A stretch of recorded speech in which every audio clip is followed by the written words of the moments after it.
que para mim não começou. Aí vocês já podem ir arrumando, podem já compartilhando a tela de vocês, já está gravando. Então, Tá. assim que vocês estiverem prontos, vocês já podem começar, tá bom? Eu só tô tentando compartilhar aqui, não tá aparecendo, calma aí. Beleza, pode ir. Eu vou colocar aqui mais uma vez, para quem está chegando agora. Esse é o link. Gente, vai ter geração de certificado, tá? Assistir essa palestra hoje. Vai ser bem legal mesmo. Então, eu tenho essa honra, né, de fazer parte também da comissão de águas do campus, fazer parte de alguns projetos, assim, que tem foco essa parte de gerenciamento de água efluente e resíduos sólidos também. Isso já contribui um pouquinho para a gente na nossa disciplina, e todo semestre eu sempre estou participando de alguma coisa que dá essas oportunidades para os alunos. Então, quem puder, participe lá, vai ter geração de certificado. E bora lá, pessoal, podem começar a apresentar.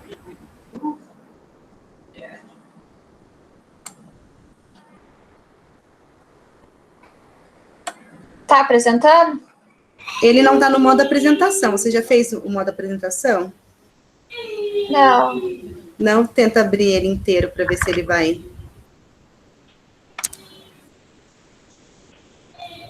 Calma. F5, né? F5. Mas, amiga, daí você tem que colocar para apresentar a tela que abriu daí depois. Como... Ah, tá. Você não tá apresentando? Ou então apresenta a tela inteira, é a tela inteira ao invés de uma janela. Tá bom, vou fazer isso.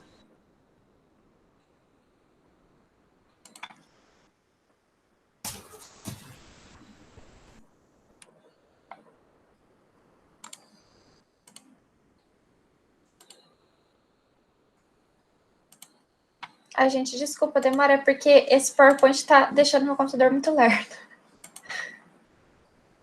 Acho que agora vai.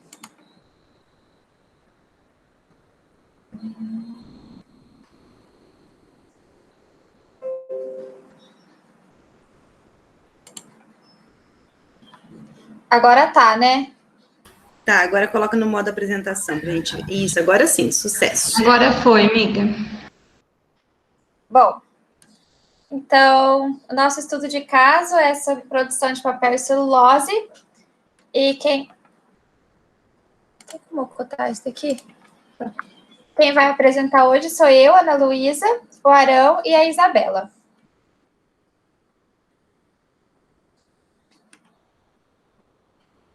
Arão? Primeiramente, faremos uma introdução, depois abordaremos o processo industrial, o gerenciamento dos resíduos, as melhorias, apresentaremos a análise crítica e depois apresentaremos a conclusão geral do trabalho. Pode passar. Pode passar. Não passou? Para mim, não. Isso. Para contextualizar, trouxemos uma manchete da revista Valor Econômico, que afirma que a produção brasileira de celulose atingiu o segundo maior volume da história em 2020. Essa manchete expressa a grande importância da indústria de papel e celulose para a economia brasileira, além de demonstrar que esse ramo apresenta uma tendência crescente nos últimos anos. Algumas causas podem ser associadas ao sucesso da indústria de celulose no Brasil. Uma dessas causas é o investimento em pesquisa e desenvolvimento tecnológico, que fomentou a competitividade e o crescimento industrial desse ramo desde a década de 1990. Outras causas, como as condições pedológicas, que são as características do solo brasileiro, as condições climáticas e logísticas também podem ser associadas ao sucesso desse ramo no Brasil. Além do grande impacto econômico, esse grande sucesso traz para a atualidade grande notoriedade para as questões como sustentabilidade e responsabilidade ambiental associadas a essa indústria. Essas questões se baseiam na forma como a indústria celulósica se insere no contexto social, econômico e geográfico além de ambiental, relacionados às mudanças e os impactos promovidos nesses contextos. Pode passar. Com relação ao contexto econômico e geográfico, a indústria de papel e celulose promove grandes mudanças e requer grandes investimentos devido a grandes necessidades de recursos financeiros, porque cerca de 8 a 10 bilhões de reais são necessários para o estabelecimento de uma unidade só industrial, já que existe uma eficiência produtiva de pelo menos 2 milhões de toneladas por ano para que os lucros possam recompensar os investimentos. Toda essa demanda também gera bastantes impactos no processo ambiental, já que para essa demanda ser atendida, são necessários mais de 150 mil hectares de plantio nas condições geográficas do Brasil, e mais de 300 mil hectares se a área for destinada à preservação permanente, e podendo chegar até 1 milhão de hectares quando o país não tem condições favoráveis para esse plantio. Nesse sentido, a responsabilidade ambiental é um fator de extrema importância quando se trata desse ramo industrial, já que a extensão geográfica e a quantidade de matéria-prima, e por consequência a quantidade de resíduos gerados, é muito grande. Pode passar. Nós vamos abordar agora, de forma sucinta, o processo industrial de celulose, apresentando as etapas básicas do processo e os principais resíduos produzidos. Pode passar. Nesse fluxograma está aí esquematizado as principais etapas do processo produtivo. É possível observar que as principais etapas geradoras de resíduos são as etapas referentes ao processo de poupação química, poupação mecânica e limpeza. Os resíduos formados nesses processos constituem um lodo primário e secundário, que serão destinados para a estação de tratamento de águas residuárias. Pode passar. O processo se inicia com o descascamento da madeira, e a casca ela não possui utilidade na fabricação do papel, sendo por isso destinada à produção de energia. A madeira descascada segue para a etapa de poupação química, onde a madeira passa por um processo de cozimento e de retirada de pigmentos ligninosos. Essa etapa ela é energeticamente autossuficiente, pois ela utiliza da queima de parte dos resíduos produzida nessa etapa. Pode passar. Após o cozimento e a retirada da lignina, a matéria-prima segue para a poupação mecânica, onde será moída, onde as fibras serão moídas, onde as fibras da madeira podem ser moídas e separadas. Essas fibras seguem para a limpeza, onde serão lavadas e secas, podendo ser branqueadas ou não. E depois da limpeza, as fibras elas vão para o achatamento, onde as fibras úmidas serão achatadas em forma horizontal. Pode passar. No processo de secção do fio, a água será removida e as fibras se espalharão, formando as folhas de celulose, para seguirem para a formação do papel propriamente dito, onde a polpa será diluída para passar por uma prensa e ter seu teor de água reduzido novamente. As folhas de celulose ainda úmidas seguirão para o processo de secagem, promovida pela sua passagem em cilindros de ferro aquecidos. Depois da secagem, pode passar. Depois da secagem, as folhas de celulose receberão um revestimento com aditivos químicos para melhorar as suas propriedades, seguindo para o calendramento, onde as folhas passarão por um alisamento e adquirir propriedades lustrosas. E, finalmente, no acabamento, as folhas são enroladas em carretéis ou são cortadas. E, depois disso, estão prontas para receberem impressão ou serem convertidas. Pode passar. Os principais resíduos gerados pelo processo produtivo da celulose e do papel são rejeitos sólidos da madeira, que são partes retiradas do descascamento. Alguns materiais, como areia ou casca, são descartados e reutilizados em caldeiras como fonte energética. As cinzas da caldeira e do forno, que essas cinzas são voláteis e sua composição varia de acordo com o combustível utilizado. Os resíduos da caustificação, que estes são rejeitos que vem do processo de tratamento e recirculação e de processos químicos relacionados com o processo da caustificação. Dessa forma, a gente pode organizar, pode voltar, a gente pode organizar os resíduos classificando eles como lodos. O lodo primário consiste nas partículas sólidas orgânicas suspensas, como fibras, cinzas e lama de cal. O lodo secundário, que minerais em areia fina em argila, vinda dos resistadores. E o lodo terciário, que é os resíduos químicos e o tratamento químico dos resíduos.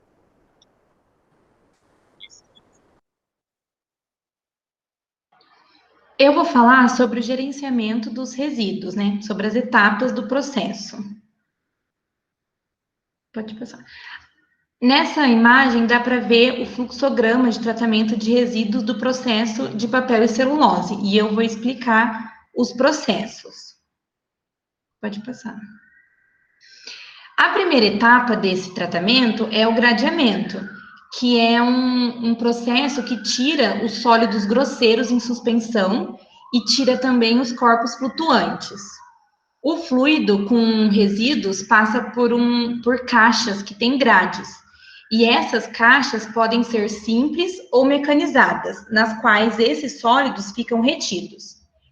Para a passagem do fluido pelas barras, é recomendado uma velocidade entre 0,4 e 0,75 metros por segundo. Pode voltar.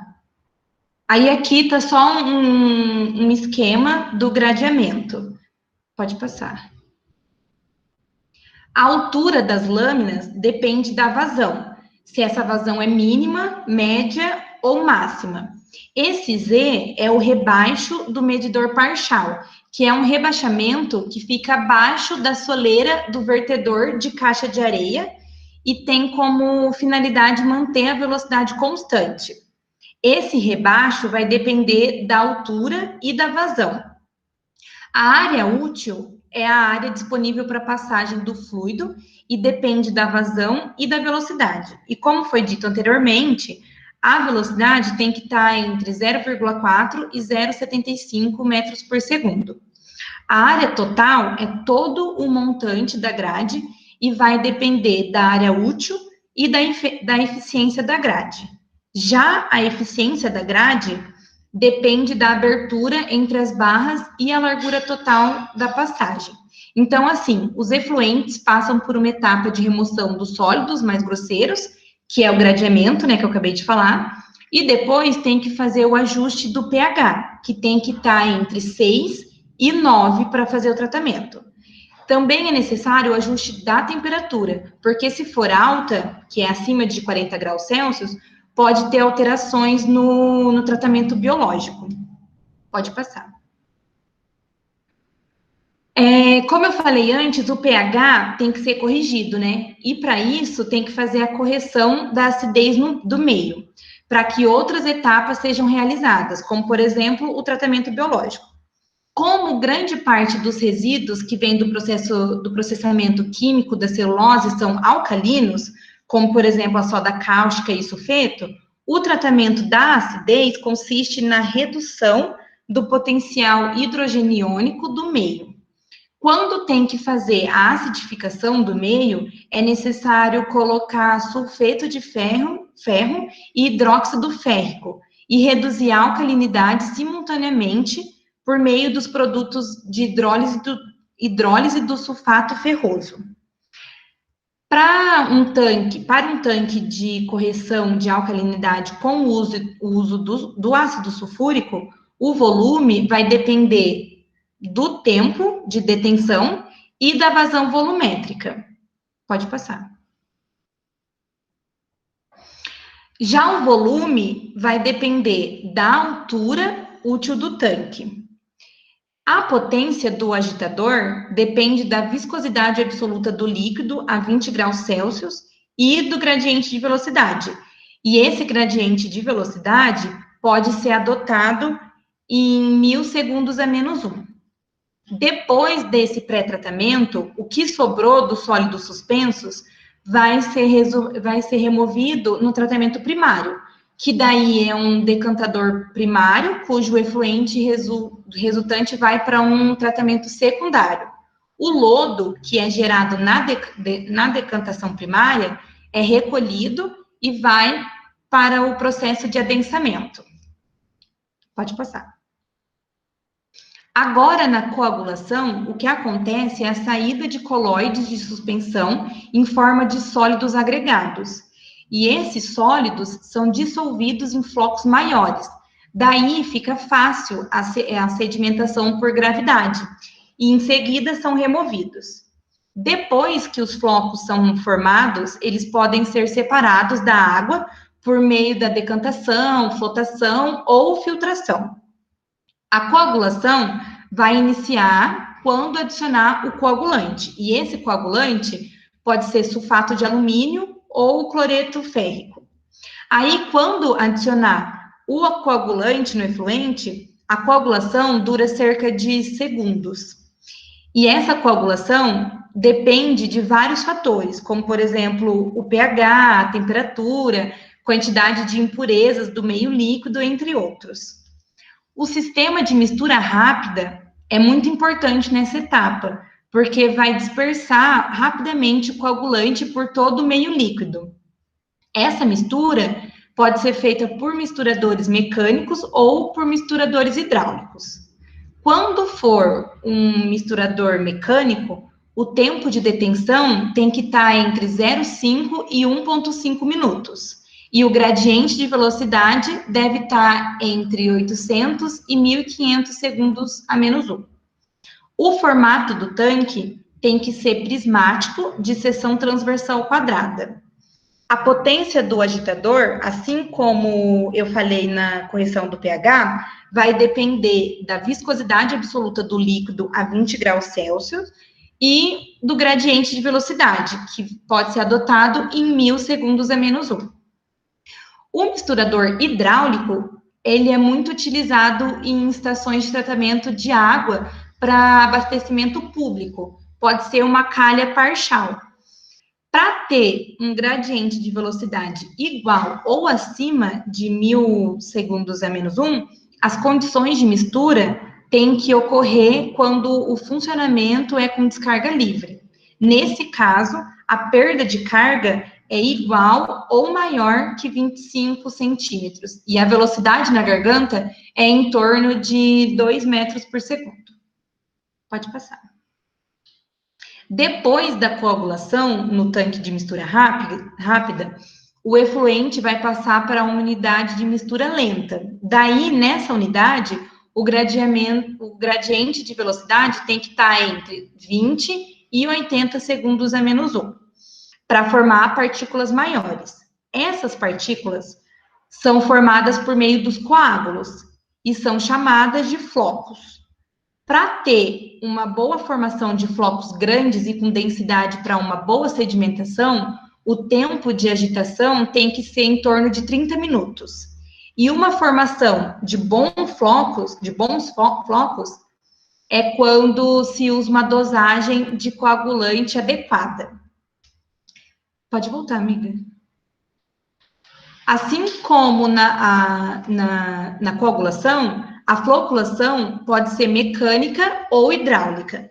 Na floculação mecânica, é usada agitadores eletromecânicos e sua potência é calculada pelo mesmo jeito que na correção do pH e na coagulação. Pode passar.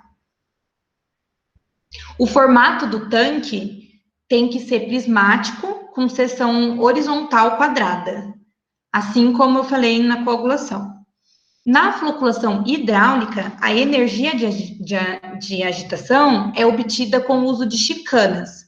A maior vantagem é não utilizar equipamento eletromecânico, porque daí não vai ter o consumo de energia elétrica, né? E o fluxo pode ser horizontal ou vertical.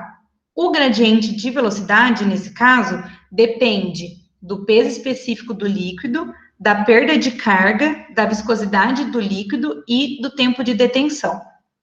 Pode passar.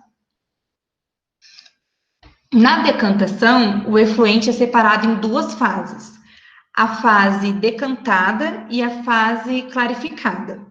A fase decantada é direcionada para a etapa de adensamento, e a fase clarificada é direcionada para o tratamento secundário. Para fazer o dimensionamento dos decantadores, tem que levar em consideração as taxas de escoamento. E essas taxas são relacionadas com as características do efluente. Pode passar. A área do sedimentador depende da vazão volumétrica de alimentação, da intersecção da tangente da curva de sedimentação no tempo inicial e do tempo. A altura do sedimentador pode ser determinado pela soma das alturas do líquido clarificado, da altura da região de espessamento e do fundo do sedimentador. Pode passar. No adensamento do lodo, vai eliminar o excesso de água, de forma que a concentração dos sólidos é aumentada também. E isso faz com que as unidades de desidratação sejam reduzidas. Eles podem ser mecanizados e isso permite que seja usado em pequenas instalações. Essa etapa pode ser feita em diversos tipos de tanques. O lodo, que é tirado do fundo dos decantadores, é acumulado com pequenas concentrações de sólidos. Nessa etapa, são necessários vários ensaios para verificar qual a demanda de unidade de adensamento, porque o volume gerado no tratamento químico é muito maior que o gerado no biológico convencional. A concentração de lodo varia de acordo com a característica das águas residuárias, com o tipo de decantador utilizado no processo, com a frequência de remoção do lodo e com o tipo de lodo envolvido. A vazão do lodo depende da vazão do efluente, do volume de efluente por volume de lodo. No tratamento terciário, outros parâmetros são otimizados, como a cor do efluente que vem no tratamento secundário. No decantador terciário, são adicionados agentes floculantes e coagulantes e são levados aos clarificadores, que é onde ocorre a floculação e sedimentação. O lodo, que é gerado no tratamento terciário, também acaba indo para um adensamento. O efluente, depois de tratado, é bombeado de uma lagoa de polimento para o rio por meio de um difusor. Pode passar. Pode passar.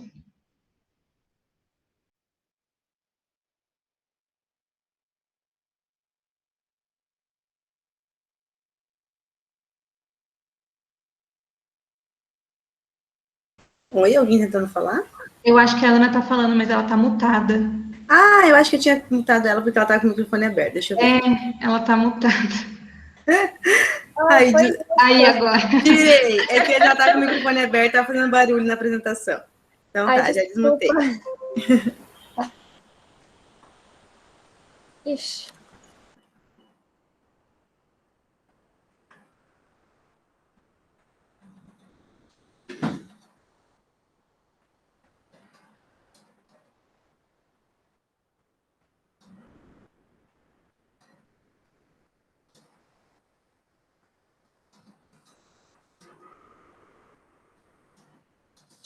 Bom, agora vocês estão me ouvindo? Sim, agora sim. Ah, tá. Tá bom. Bom, na etapa de melhorias, foram observados alguns detalhes que poderiam vir a ser melhorados no nosso processo de produção de papel e celulose. O lodo foi algo a vir a ser destacado, porque o lodo que ele é produzido durante o tratamento químico da celulose, ele tem um grande potencial econômico, porque ele possui algumas propriedades muito úteis e muito interessantes para o tratamento de solo em diversas aplicações. Por exemplo, é possível a utilização do lodo, que é proveniente desse resíduo celulósico, em aplicações agrícolas, como na produção de madeira, até porque ele tem características físicas e químicas que acabam contribuindo para o desenvolvimento do plantio, nessa questão agrícola, né?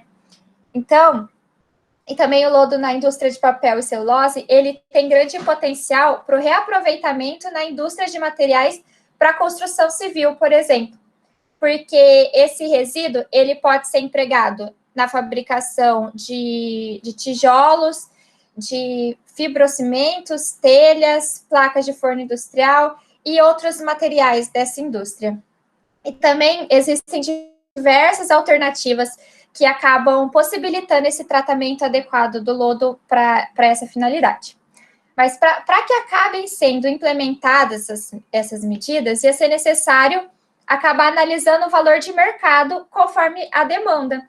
Daí teria também que observar e estudar os recursos logísticos, além dos parâmetros operacionais para a operação de produção e tratamento de resíduo.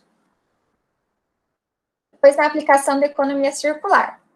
Tem uma grande diferença entre economia linear e circular, porque o atual modelo de economia vivenciado, que é o mais frequente que a gente vê, ele é conhecido como economia linear, e esse modelo, ele não busca a alternativa que prioriza o meio ambiente, sim sua produção. Então, o produto final que é gerado, ele é essencial para a gente, para a vida humana, mas a preocupação com os impactos causados nos recursos naturais é uma coisa que a gente tem que começar a ver nos métodos de produção. Já o conceito de economia circular, ele é um modelo sistêmico de desenvolvimento econômico que ele visa o crescimento econômico e o desenvolvimento social, de modo que também beneficie o meio ambiente. Então, ele se diferencia do modelo linear, porque o linear não mostra essas medidas protetivas de sustentabilidade no seu ciclo completo, tanto na parte técnica quanto biológica, em favor da sociedade e do meio ambiente. Trouxe aqui uma parte assim, extração, produção, uso e descarte, que é a vida sem a responsabilidade por danos ambientais, que é, por exemplo, contaminação no ar, desequilíbrio da vida aquática, limitação de recursos naturais que poderiam vir ser utilizados para a produção. Então, hoje se torna necessário conhecer e implementar prática de desenvolvimento sustentável. A economia circular, ela se reproduz pelo princípio de restaurar e regenerar o ciclo geral de produção, de modo que a atividade econômica, ela construa e reconstrua a saúde geral do sistema. Dessa forma, esse sistema, de uma forma geral, simplificada, ele tem o princípio fundamental de reduzir os resíduos e a poluição ao máximo, de manter produtos e materiais em uso e regenerar sistemas naturais. Assim, para tentar reduzir ao máximo esses resíduos e a poluição, esse modelo econômico, ele tem que projetar quais possíveis danos e impactos negativos que podem ser causados à nossa saúde, né, saúde humana, né, e aos sistemas naturais. Pode ser, por exemplo, por liberação de gás do efeito estufa, por liberação de substância contaminante, por poluição dos mananciais hídricos, poluição do solo, congestionamento, poluição sonora, em geral. Para manter esses produtos e materiais em uso, o modelo de economia circular, ele trabalha, né, ele visa preservar o valor na forma de energia, trabalho e materiais, de modo a projetar os produtos para que esses se mantenham circulando na economia por meio da reutilização, remanufatura e reciclagem. E se tratando de regenerar esses sistemas naturais, a economia circular, ela trabalha para minimizar o uso de fontes não renováveis, de forma a melhorar ativamente a natureza por meio do retorno dos nutrientes essenciais ao solo e pela utilização de energia renovável em detrimento dos combustíveis fósseis. O conceito da simbiose industrial, ela surge como um subcampo da economia circular. Então, as arestas mais importantes, pode ser observado nessa figura, né? E dá para ver que ela não depende só das ciências básicas, mas também ela é muito influenciada por aspectos sociais. Em 2018, um comitê global da norma ISO de economia circular, que ela visava instruir o mercado nesse processo de transição, né? Então, aqui eu trouxe um mapa de uma visão mundial, que dá para ver onde foi aplicado, alguns lugares estão aplicados a economia circular mais fortemente, e a simbiose industrial também. Então, na Europa, a aplicação da economia circular, ela já é lei. No Brasil, ele vem tomando agora proporção maior, mas aqui a gente sabe que não parte da consciência particular da vontade de ser sustentável, né? Precisa partir de norma e de lei. Aqui, como eu falei, que a simbiose industrial, mais concentrada ali na Europa, um dos parques industriais mais conhecidos do mundo, que aplica a simbiose industrial, é o de Kalundborg. E, anualmente, né, ele consegue uma economia de 38 milhões de euros por ano, 87 mil toneladas de materiais e 635 mil toneladas de CO2, fora as economias de água, economia de energia e tudo mais. Quem participou dessa pesquisa é a maior central elétrica de carvão da Dinamarca, uma refinaria de petróleo, uma indústria farmacêutica, a maior fábrica de placas de gesso da Escandinávia e o próprio município de Kalundborg. Então, pelo mapa aqui, a gente observa que a maior parte da aplicação de simbiose industrial, ela está nos países já desenvolvidos. Mas, com base no World Economic Outlook, os mercados emergentes e as economias que estão em desenvolvimento cobrem 154 países, que representam 86% da população mundial e 59% do PIB global. E esses países apresentam uma taxa de crescimento muito alta. Então, nos próximos muitos anos, por aí, poderia se tornar uma força muito grande na economia global.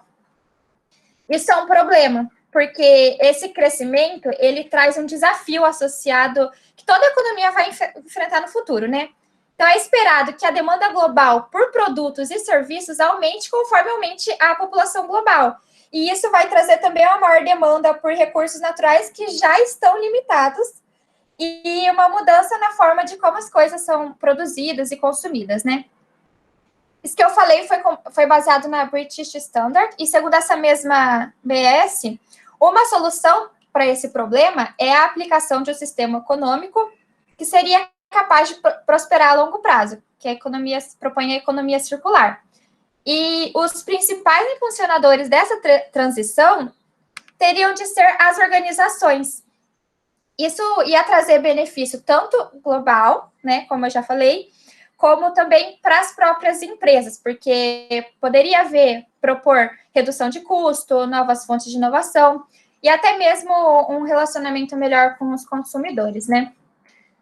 No contexto da indústria de papel e celulose, ela tem uma fundamental importância para o ciclo da economia circular, porque ela lida diretamente com a extração de recursos naturais e com a geração de muitos resíduos.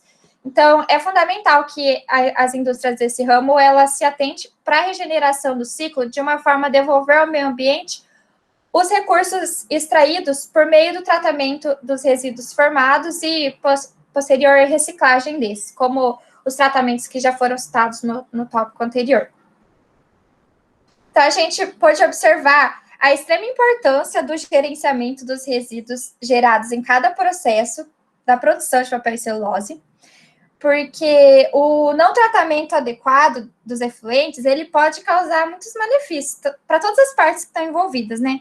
Então, é essencial a gente conhecer, entender os processos que é submetida à produção de papel e celulose, e também entender sobre a economia circular, que ela vai muito além da sustentabilidade. Os produtos que estão no final da sua vida útil, eles são transformados em recursos para outros produtos, que acaba fechando o ciclo em ecossistema autossustentável, minimizando a geração de resíduos e procurando a sua maior utilização. Muito obrigada pela atenção. Essas são as nossas referências.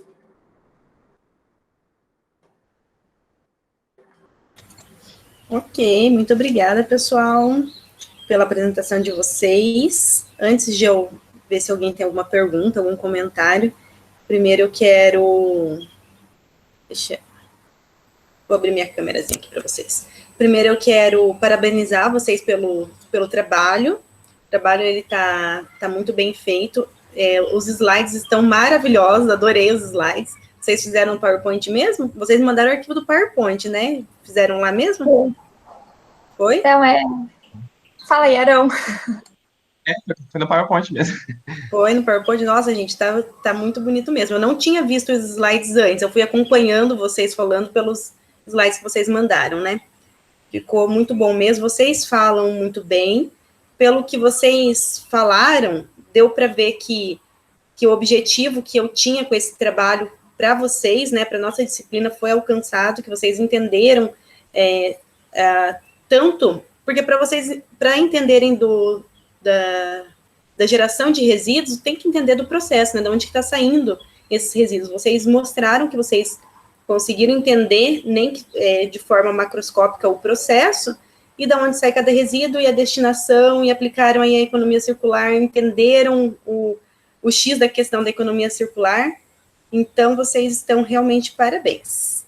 Alguém tem algum comentário, alguma dúvida, quer abrir o microfone, quer deixar no chat?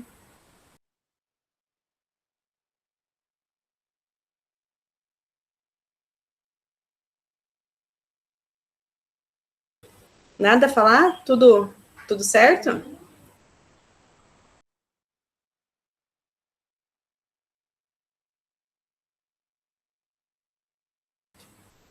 Então, assim, agora que eu já dei os elogios merecidos, muito merecido mesmo, eu vou falar algumas questõezinhas, novamente, sempre pensando em melhorar o trabalho de vocês aí, para a vida de vocês. Uma coisa que foi citada foi falado a fase decantada, o lodo. Então, conforme eu acho que eu até passei em aula para vocês, a fase decantado, que decanta é o que deságua. Então, seria o líquido ali sobrenadante clarificado. O lodo, ele é caracterizado pela fase sedimentada, que as partículas sedimentam. Então, é só para esclarecer isso daí.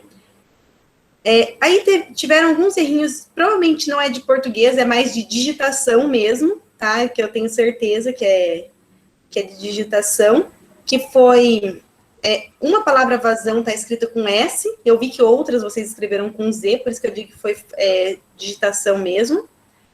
A palavra excesso também está escrito sem o C, está escrito só EXE, em algum lugar foi escrito excesso. Está com alguns erros mesmo.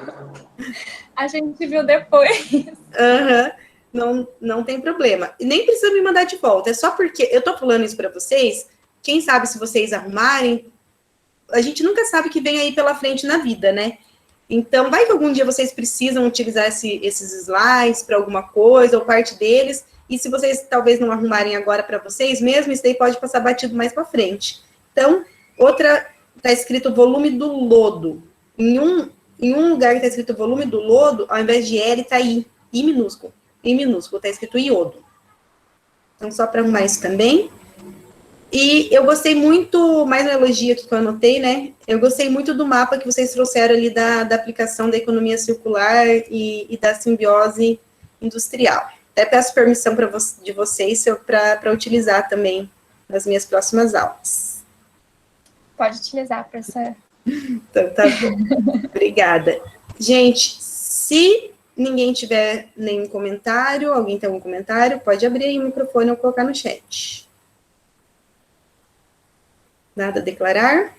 Então, mais uma vez, eu agradeço ao grupo, realmente um trabalho muito bem feito. Então, agora, vamos dar sequência. Agora, saindo do papel, né? Vamos para uma cervejinha, que tal? Então, quem vai estrelar aí a produção de cerveja vai ser o Ismael, a Sara e a Ana Basso. Assim que vocês estiverem prontos, podem apresentar, meninos. Vamos lá, professor, vamos para o sextou, né? Isso, vamos para o sextou.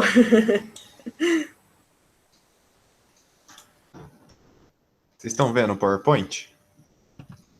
Sim. Sim. Tá, então vamos lá. Boa tarde, primeiro, né? O nosso grupo é sobre o tratamento de resíduos de uma indústria cervejeira. E o nosso grupo é representado pela Ana Clara, por mim e pela Sara. Vamos falar um pouco da introdução. O objetivo do trabalho é apresentar o processo de produção de uma indústria cervejeira, destacar quais os resíduos produzidos e descrever maneiras de reaproveitamento. Um pouco da história. Estudos apontam que o homem começou a utilizar bebidas fermentadas há aproximadamente 30 mil anos.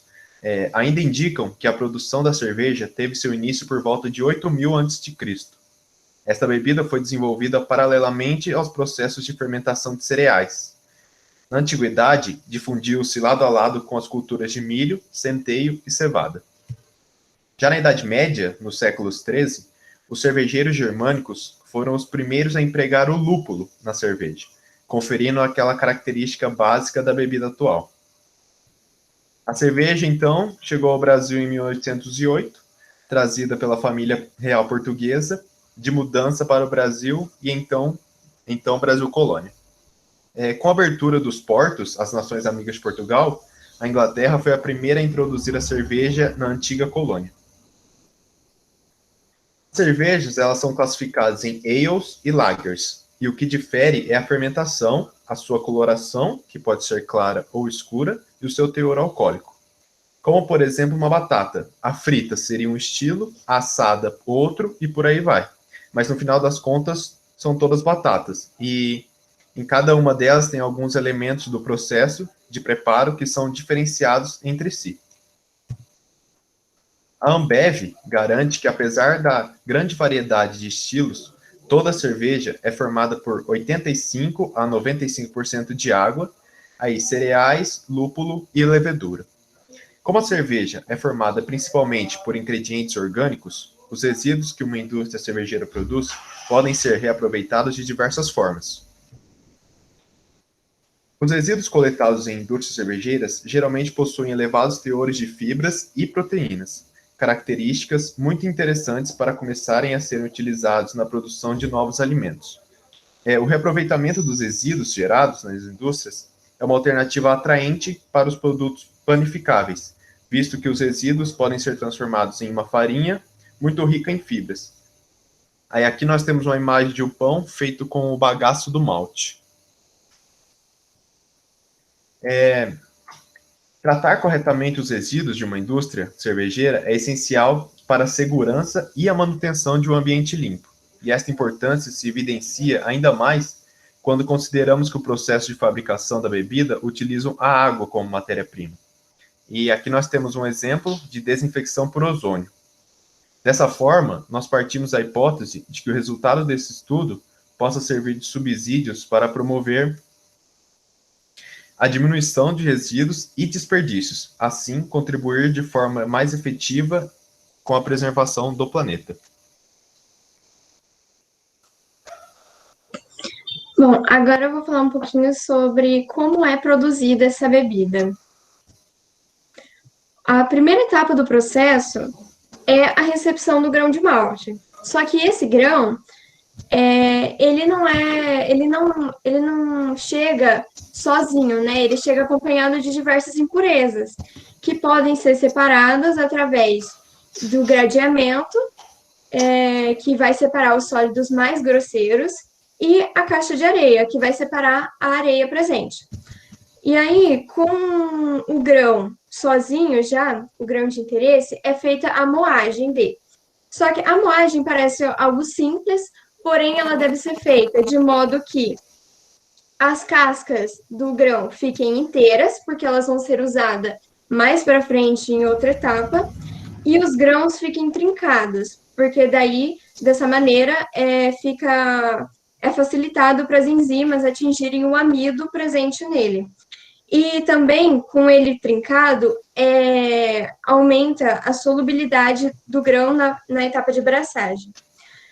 Com a moagem feita, é acrescentado um pouco de água, pode ser acrescentado um pouco de lúpulo e também caramelo, se a cerveja de interesse do final for uma cerveja mais escura. E com isso é elevada a temperatura até mais ou menos uns 55 graus Celsius, para poder ativar as enzimas presentes. Em seguida, depois de um certo tempo nessa temperatura, é feita a etapa de braçagem, que é elevado mais um pouquinho a temperatura, até mais ou menos uns 67 graus Celsius, a mais ou menos 1 grau Celsius por minuto. E aí, como o grão foi moído da forma correta, vai acontecer a solubilização, formando uma pasta homogênea. Nessa etapa da abraçagem, também é feita a sacarificação, que acontece a quebra de amidos grandes em amidos menores, para facilitar para as leveduras na etapa de fermentação. Em seguida, é feita a decocção e a filtração. Pela imagem, vocês conseguem analisar que é feita a circulação do mosto presente na panela. Então, como é feito isso? Com o auxílio de uma bomba, o mosto ele é retirado pelo fundo da panela e devolvido por cima. Então, como eu disse que as cascas ficam inteiras, elas se precipitam no fundo da panela.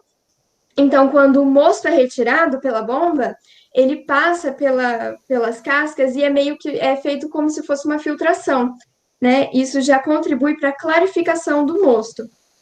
E, em seguida, é feito a separação do bagaço do malte através de filtros de terra diatomácea.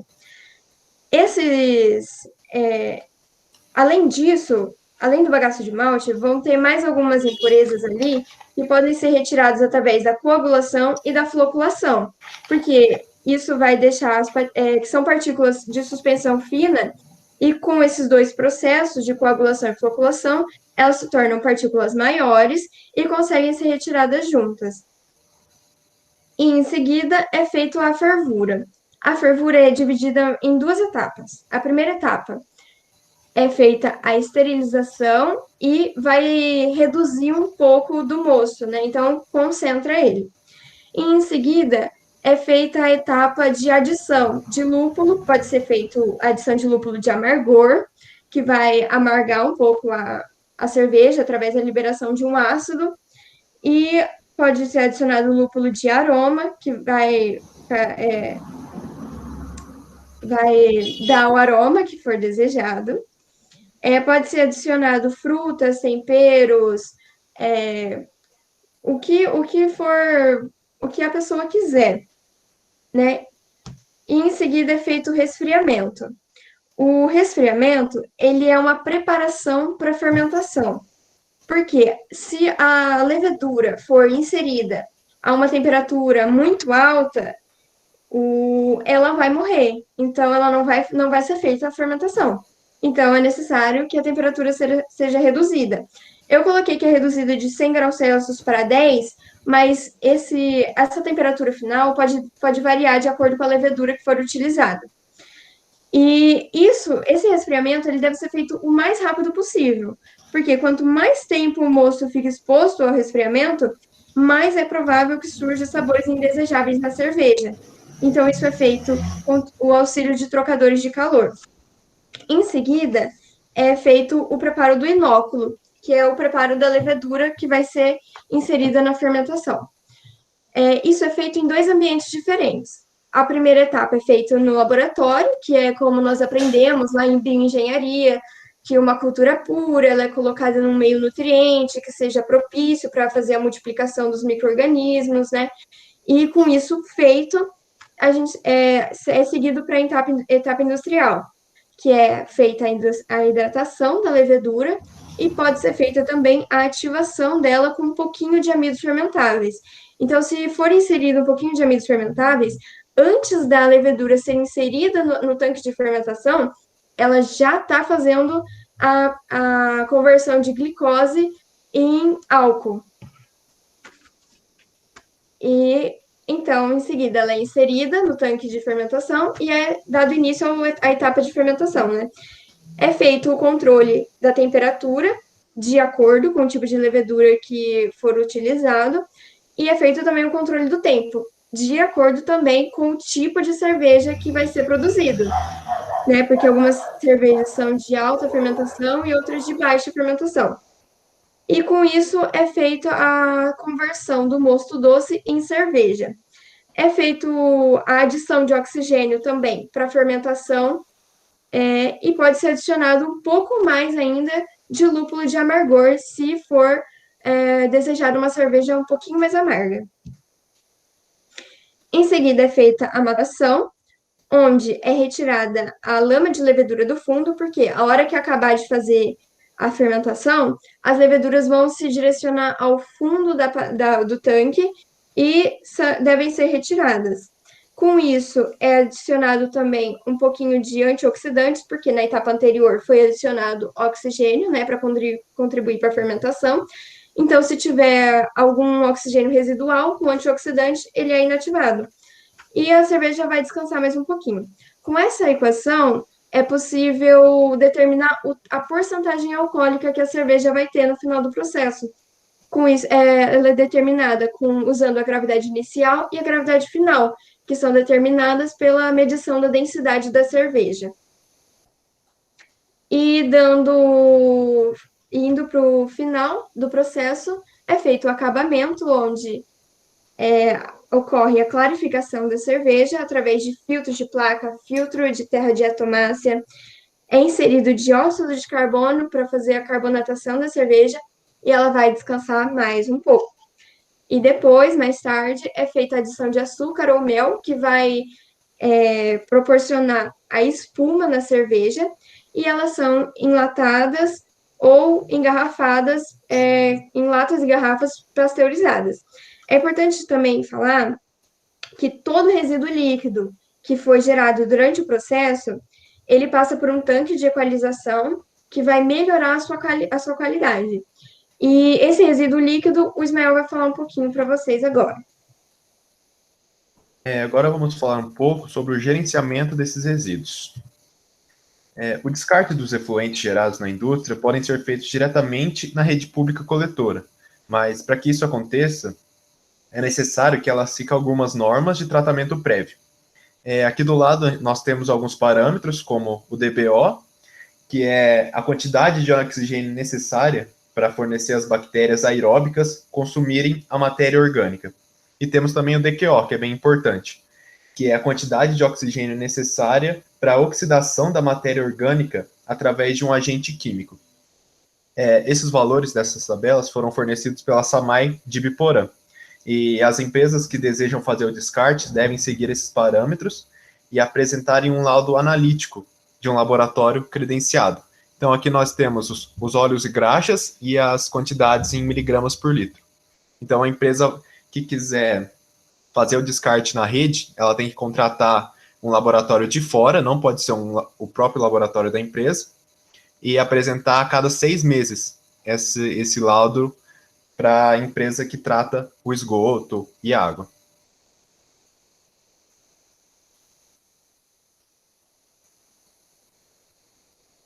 Bom, agora eu vou comentar um pouquinho sobre o gerenciamento de resíduos sólidos de uma indústria cervejeira.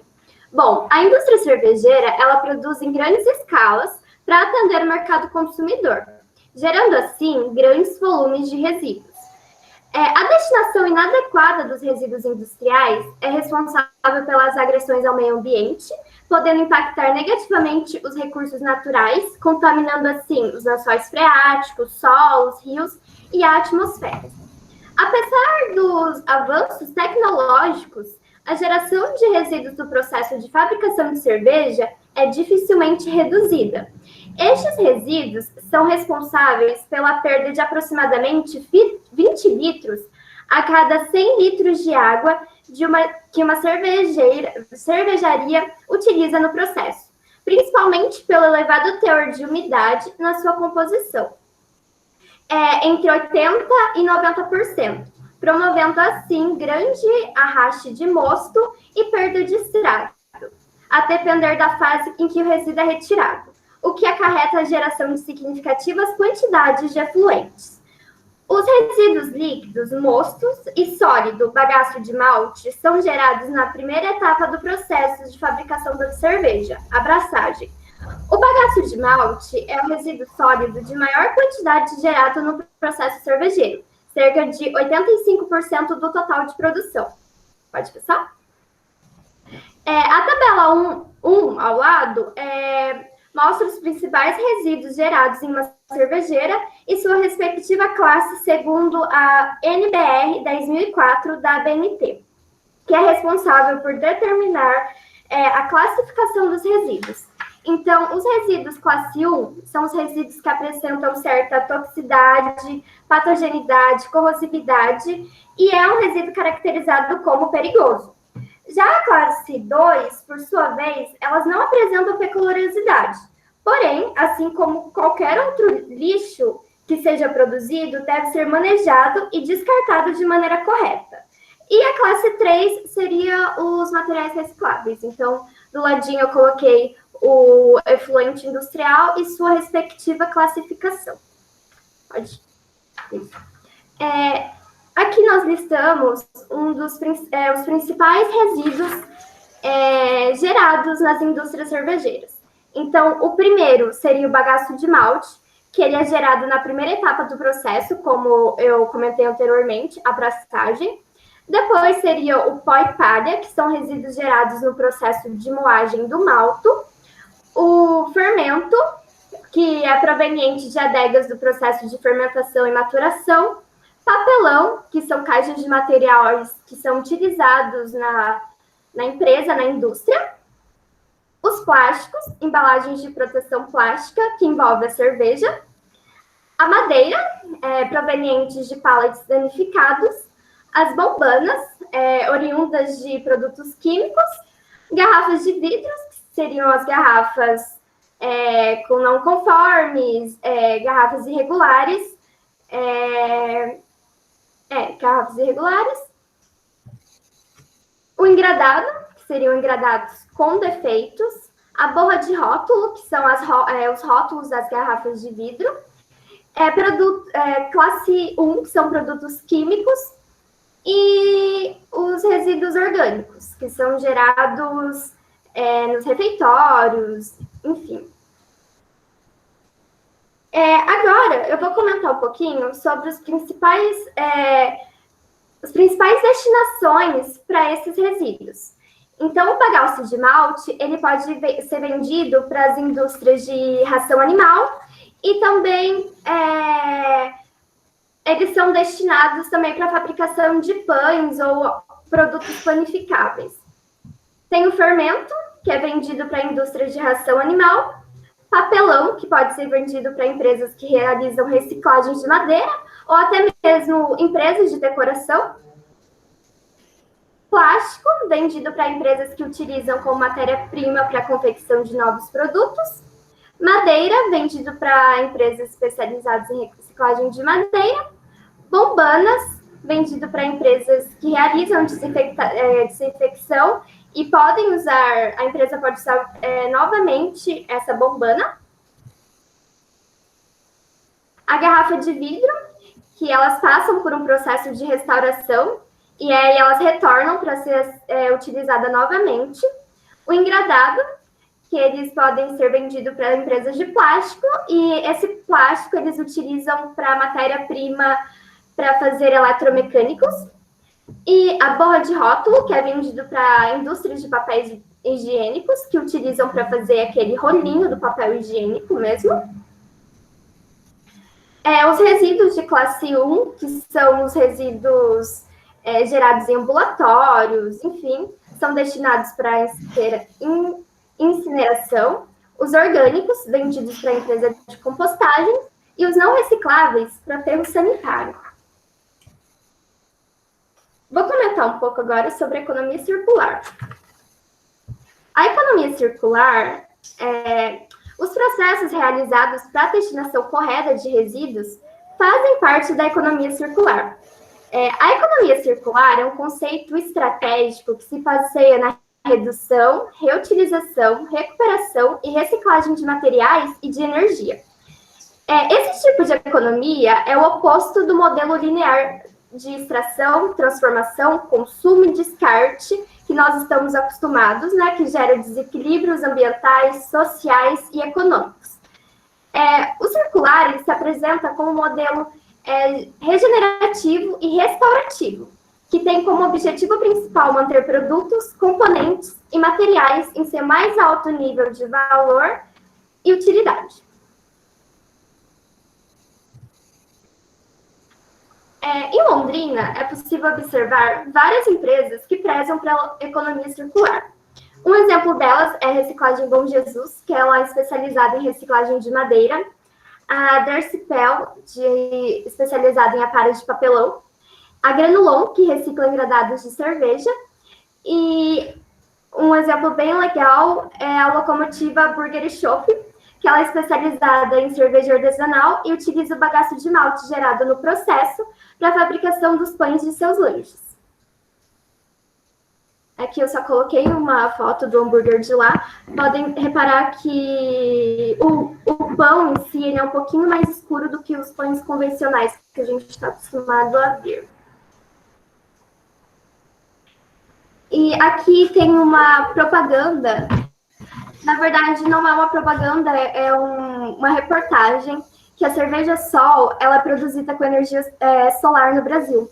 Eu encontrei essa cerveja no mercado e achei bem legal trazer para cá, né? Porque faz parte da economia circular, né? Utilizar energias renováveis. Próximo, isso.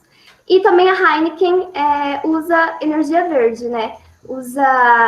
Produz as suas cervejas com energia 100% renovável, fazendo parte da economia circular. Então, podemos concluir que a cerveja é uma bebida extremamente popular e fica claro que o seu consumo é alto e tende a aumentar. Assim, é importante que sua fabricação seja feita com cautela para que os resíduos possíveis sejam utilizados de acordo com a economia circular. E os que não forem possíveis, o reaproveitamento, sejam devidamente descartados. E, de certa forma, esse trabalho abre uma perspectiva de melhora futuramente, não só no ramo das bebidas, mas também para as indústrias em geral. Aqui temos as nossas referências e muito obrigado.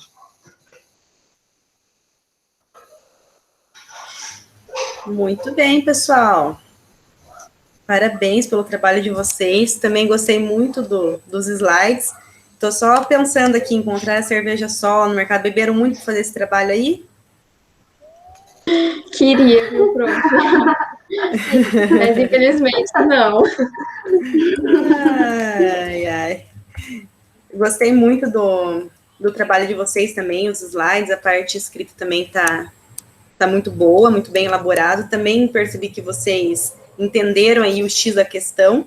E às vezes vocês, no geral, né, todos os alunos se perguntam, mas eu vou fazer um seminário, um trabalho sobre a indústria X, então eu não vou saber a fundo as outras, até porque a maioria não consegue assistir a apresentação dos outros, ou quando a gente está assistindo a apresentação, a gente se dispersa e tudo mais. Mas o importante que eu queria que vocês aprendessem era fazer essa análise crítica. Vocês aprendendo isso, de fazer essa análise crítica, ter essa visão, vocês vão conseguir empregar essa visão em qualquer processo que vocês estiverem inseridos depois, mais para frente. Então, era esse o principal objetivo, não era para vocês serem expert em simplesmente um processo e o resto nada, né? Não, é para vocês terem a visão, porque daí vocês empregam isso aonde vocês estiverem trabalhando. Pessoal, alguém tem alguma pergunta, alguma questão? Tá todo mundo entendendo tudo, né? Vocês também estão apresentando muito bem, hein? Ou vocês combinaram de não perguntar, né? Fala, ou pergunta depois, ou pergunta antes para nós aqui, pô. Não pergunta ao vivo. Tá, então falando agora, depois dos elogios, a gente vê que não são críticas, novamente, é só para coisa construtiva para vocês. Todos os lugares onde vocês escreveram a temperatura graus Celsius, vocês escreveram só a letra C junto com um número. Então, tem que ser escrito a letra C junto com aquele símbolozinho, não sei, aquele sobrescrito, bolinha lá, né? Graus Celsius. Pronto. E separadinho do número. Fui eu. A tecla que é o bolinha, não tá pegando do meu teclado. Não sei o que eu fiz. E aí eu esqueci de pedir para alguém corrigir. Mas a gente vai corrigir isso. Não, perdoada. Não precisam nem me enviar. É só para vocês... Igual eu falei, para vocês terem o trabalho de vocês, que vai que um dia vocês precisam usar para alguma coisa, às vezes pega na correria e esquece de arrumar. Então, tudo bem, perdoada, é o teclado. Eu vou anotar o teclado lá na lista das notas. Teclado, 0 para o teclado. Obrigada. Tá, aí só uma dúvida mesmo. É uma dúvida, realmente uma dúvida. Então, a parte líquida dos resíduos gerados, o tratamento seria só o tanque de equalização, que seria mais... Daí não seria só a equalização, né? Daí seria como se fosse uma lagoa de estabilização? Profe, onde eu encontrei, eu encontrei apenas o tanque de equalização. Tá, então acho que, na verdade, talvez esqueceram de complementar, porque o tanque de equalização, ele é para fazer a equalização, que a gente chama, que é a homogeneização, a padronização das concentrações, que é para deixar as concentrações de saída do tanque sempre constante, né? Tanto concentração como pH, as características constantes para os próximos tratamentos, para não dar sobrecarga nos tratamentos, ter problema de dimensionamento. Então, o que deve ser feito aí, na verdade, que vai ser a próxima aula de vocês que eu estava preparando hoje, que seria uma lagoa de estabilização, que nada mais é do que uma lagoa, aí normalmente de uma área muito grande, né, dependendo aí da condição, da quantidade de efluente gerado. Por quê? Porque tem esse nome, lagoa de estabilização. Simplesmente, o seu efluente vai ficar ali durante um tempo de detenção que seja suficiente para estabilizar a carga orgânica, os micro-organismos patogênicos. Então, o tratamento é ficar ali paradinho, né? E paradinho entre aspas, né? Ele vai estar passando, só que de uma forma bem lenta para que saia do outro lado, sem essas características mais aí de remoção de matéria orgânica, de micro-organismos patogênicos, e essa remoção vai ser dado pelos próprios micro-organismos presentes ali que vai estar fazendo essa degradação.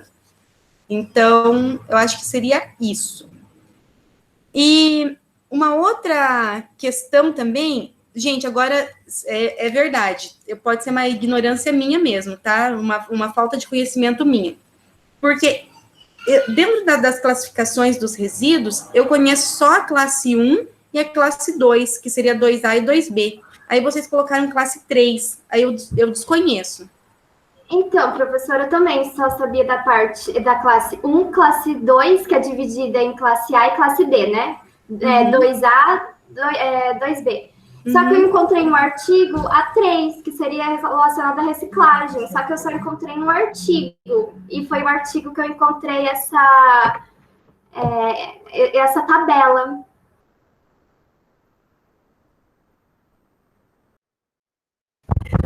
Ana, eu perdi só um finalzinho que eu fui falar, que deu o horário da babá do meu filho, ela veio perguntar se eu já estou terminando. Você falou que encontrou só num artigo, né? Só encontrei num artigo e junto com essas classificações tinha a tabelinha também. Porque eu só conheço também classificação 1, 2A, 2B. Tá. Faz o seguinte, você me manda esse artigo, fazendo um favor, ou o link dele, alguma coisa, que é para eu estudar, para eu ter conhecimento, porque eu realmente não tenho conhecimento. Ou se de repente no artigo depois a gente vê que algumas vezes acontece erros também nos artigos, né? Sim. Então eu vou mais a fundo procurando. Mas eu entendi que você tirou de uma fonte. Era uma curiosidade, não é uma crítica nem nada. Gente, então eu vou parar de gravar agora, depois vou disponibilizar. Mais uma vez eu agradeço